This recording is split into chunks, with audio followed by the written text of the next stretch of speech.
Entendi. E a gente falou de risco, né? Então, também um outro ponto que a gente vai fugir um pouquinho da área de governança, mas você colocou isso como sendo um ponto importante aí dentro desse cenário.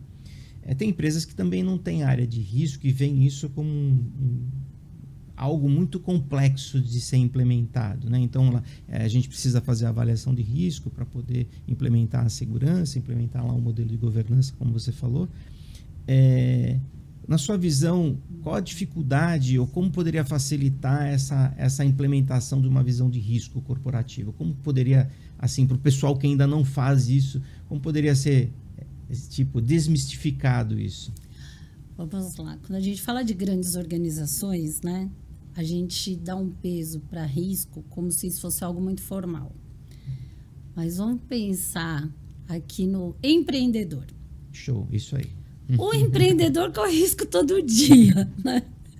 Então, o empreendedor, quando ele olha para o negócio dele, ele tem desde o risco tecnológico, né? De, eu vou fazer algo aqui, vou amarrar no barbante porque eu estou começando. Mas e se o sistema parar, né? O que vai acontecer e tal? E se alguém vazar minha informação e tal?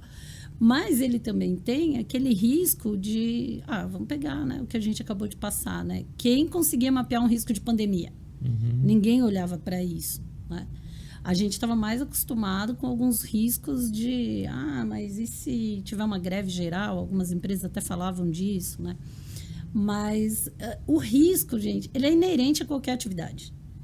Então, eu hoje, quando eu saio daqui, eu tenho o seguro do meu carro.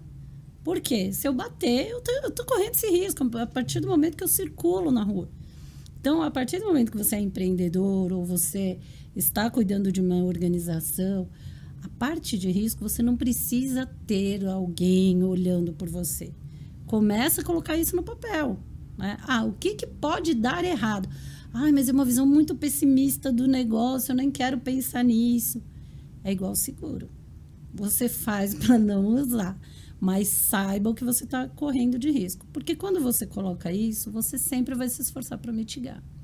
E plano de risco, você coloca, mapeia qual o risco, fala da probabilidade dele ocorrer. E ali você gera um plano de ação. Mas eu tenho aqui agora me foge a cabeça alguns exemplos muito simples, mas... eu tenho um risco aqui, eu tenho só um computador com todas as informações, né? Vamos aqui para o tecnológico de novo. Se esse computador der um problema, eu tenho o risco de perder todos os dados dos meus clientes. Tá? Hoje em dia está mais fácil, né? Faça um backup em nuvem, né? Mas quanto que isso me custa? Me custa tanto. Tá? Para mitigar esse risco, eu vou investir tanto. Então, esse mapa de risco, ele não precisa ser complexo. Ele pode ser simples. Ele só precisa existir. Legal. E nessa questão da visão de risco, Rita, uma coisa que a gente vê bastante, né, nas empresas, é que a gente fala, né, todos os orientadores das decisões corporativas normalmente vêm da área de negócio, né? Então a gente fala, por que normalmente a gente vê as empresas investindo muito em disponibilidade, né? E não em, por exemplo, os outros pilares, né, como confidencialidade, integridade, ou até privacidade, que é um item que já fazia parte da nossa visão, mas que começou a ficar famoso aí, né? Entrou na fama do momento por conta da LGPD.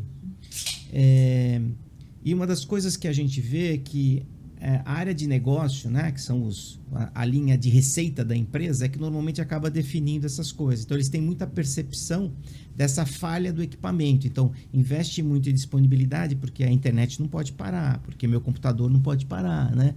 Porque as minhas coisas são perceptíveis, né, quando você não consegue usar os equipamentos, né?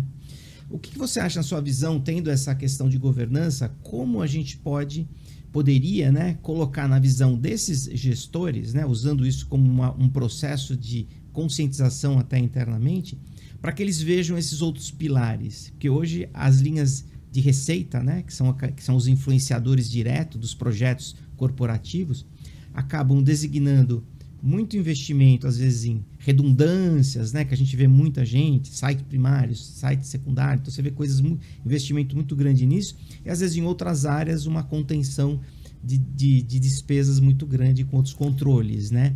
Então, é uma dificuldade que eu percebo até em grandes corporações, esse tipo de coisa. Isso veio mudando com 2 conceitos novos, né? Ciclo de produto e jornada do cliente. Porque até então, até pouco tempo, a gente olhava que o negócio era a venda e depois acabou, né? Há pouco tempo nessa jornada que a gente está, né? Estão falando, são 10, 15 anos isso, né? É mais forte aí nos últimos. A gente começa a falar de ciclo de produto e jornada de cliente. Então, se você vendeu aqui, você teve disponibilidade, vendeu, e daqui a pouco ele vai usar, ou ele vai fazer uma recompra, ou qualquer transação que você tenha de pós-venda com ele, ele não tiver o mesmo tratamento, você perdeu o cliente. Sim. Então, quando você fala de back-office, que era uma coisa que não se dava atenção, né? Que tá ali o pós-venda, tá o faturamento, tá uma questão, às vezes, jurídica, né? Você teve um problema com o produto. Se acaba chegando numa questão jurídica e o jurídico não está ali com a mesma disponibilidade ou as informações, ou o contrato se perdeu, você tem o mesmo problema de não ter feito uma boa venda. Porque a sua imagem ela vai se contaminar da mesma forma. E esse cara que deixou de comprar, às vezes por uma indisponibilidade, às vezes não te traz tanto problema como o cara que teve um problema com você. Ele não conseguiu ali, de repente, acessar o contrato dele com o jurídico depois, fazer uma discussão, porque ele vai reclamar para uma gama de pessoas. Então, hoje, o negócio ele não se resume mais a isso, né? A gente olha o produto num ciclo completo.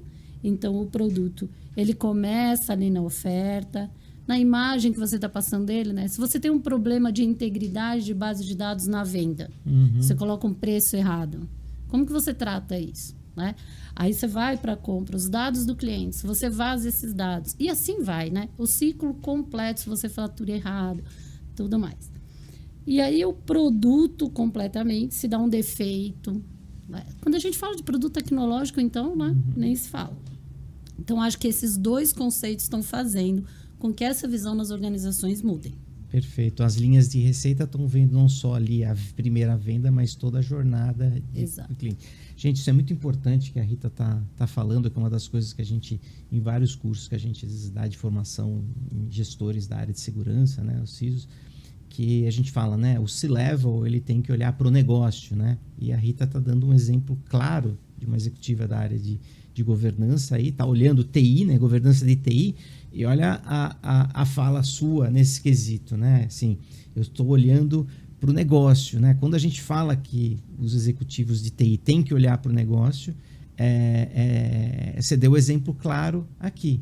Quer dizer, às vezes falta vocabulário, falta como apresentar isso para a corporação, porque está olhando para o lado errado, né? Está levando. Eu preciso de um servidor novo, né? Eu preciso de um firewall novo, eu preciso atualizar a versão do software XYZ.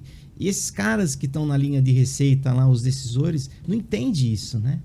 Eles entendem o que você está falando, o cliente está insatisfeito, nós precisamos consertar isso. Quer dizer, são investimentos em quesitos de melhorar a condição da experiência do cliente e que você precisa colocar a camada de segurança para garantir a privacidade, a confidencialidade dessa informação. A integridade, como a gente falou, né? Quer dizer, se o dado se perde, se muda e não está mais consistente, né? Se as informações se perdem dentro da empresa, começa a bater cabeça, né? A experiência do cliente ela é totalmente ruim, né?